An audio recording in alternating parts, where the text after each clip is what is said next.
Hello बच्चों, आज की क्लास में मैं आपको क्लास 9 हिंदी अंबर भाग 1 की जो चैप्टर 3 है ब्रज की संध्या, उसकी जो लास्ट 2 पैराग्राफ है उसको एक्सप्लेन करूंगी। पहले की जो 4 पैराग्राफ है मैंने आपको पार्ट 1 और पार्ट 2 में एक्सप्लेन कर दिया है, जिसका अपन फटाफट रिवीजन कर लेते हैं। दिवस का अवसान समीप था, मतलब सूर्य अस्त होने वाला था। उस वजह से जो आसमान है वह पूरा लाल हो गया था। पेड़ की चोटियों पर विराजमान थी, अब सूर्य की जो किरणें थी वो पेड़ की चोटियों में विराजमान हो गई थी। जंगल के जितने भी पक्षी थे वह सभी समूह बनाकर, एक ग्रुप बनाकर मधुर ध्वनि के साथ एक जो चरचराहट कोलाहल करते हुए आकाश के बीचों बीच उड़ रहे थे, जिसकी वजह से जो उस समय का जो व्यू था बहुत ही सुंदर लग रहा था। थर्ड पैराग्राफ में उन्होंने कहा है कि धीरे धीरे जो है वो लालिमा बढ़ती जा रही थी, चारों दिशा में फैल गई थी, जिसकी वजह से जितने भी वहां के पेड़ थे वह उस लालिमा में डूबे हुए से प्रतीत हो रहे थे। अब वही जो सूर्य की किरणें, लाल किरणें हैं, धीरे धीरे पुलों पर पड़ने लगी थी। पुलों पर मतलब नदियों पर, सरोवर पर, जिसकी वजह से वह जो व्यू था बहुत ही सुंदर लग रहा था। ठीक है, अब अपन पढ़ते हैं, शुरू करते हैं लास्ट पे पैराग्राफ। अचल के शिखरों पर जा चढ़ी किरण पादप शीश विहारिणी।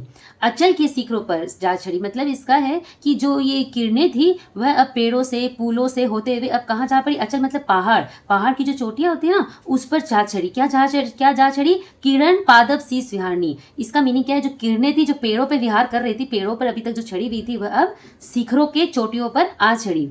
तरणी बिंब तिरोहित हो चला गंगल मंडल मध्य सने सने। तरणी मतलब जो सूर्य का जो गोला है, सूर्य जो है वो अब धीरे धीरे छिप रहा है। क्यों छिप रहा है? क्योंकि सूर्य अस्त हो रहा है ना। तो जैसे पहले सूर्य अस्त होने वाला था, अब क्या सूर्य अस्त हो रहा है, सूर्य अस्त हो रहा है। इसके वजह जो सूर्य की किरणें हैं वो धीरे धीरे अब छिप रही है। गगन मंडल मध्य सने सने, जो धीरे धीरे है सूर्य का जो प्रकाश है वो गगन से अब वो धीरे धीरे छिप रहा है।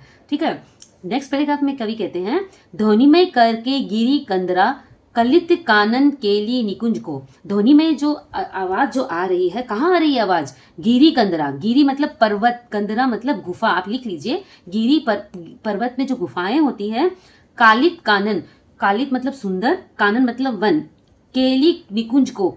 केली निकुंज मतलब क्रीड़ा का उद्यान। इसका कहने का क्या तात्पर्य है कवि का कि उसी समय जब जब सूर्य हो रहा था उसी समय वहां की जो ब्रज के पेड़ों पे, गुफाओं पे, सुंदर वनों पे, जो वहां के वनों की जो लताओं पे, वहां पे क्या आवाज आ रही थी, क्या ध्वनि आ रही थी? बहुत ही प्यारी ध्वनि आ रही थी। बज उठी मुरली इस काल ही। जो कृष्ण भगवान की जो मुरली है, कृष्ण की जो मुरली है, उसी समय सारे वातावरण में सुनाई देने लगी। तरणीजा तट राजित कुंज में।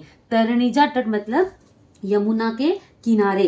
ठीक है, यमुना के किनारे जो है श्री कृष्ण की बांसुरी जो है वह बज उठी, जिस वजह से वहां का जो सारा वातावरण है मधुर ध्वनि से मुखरित हो गया। मुखरित हो गया मतलब वहां का जो वातावरण है बहुत ही सुंदर हो गया। ठीक है बच्चों, ये चैप्टर जो है अपना ब्रज की संध्या वो कंप्लीट हो गया, एक्सप्लेनेशन पूरा। इसका मैं आपको 1 शॉर्ट वीडियो भी डालूंगी जो आप जरूर एग्जाम के टाइम पे जो रिवीजन के हिसाब से होगा वो देख लीजिएगा। ठीक है बच्चों, पसंद आने से लाइक सब्सक्राइब जरूर कीजिएगा। बाय।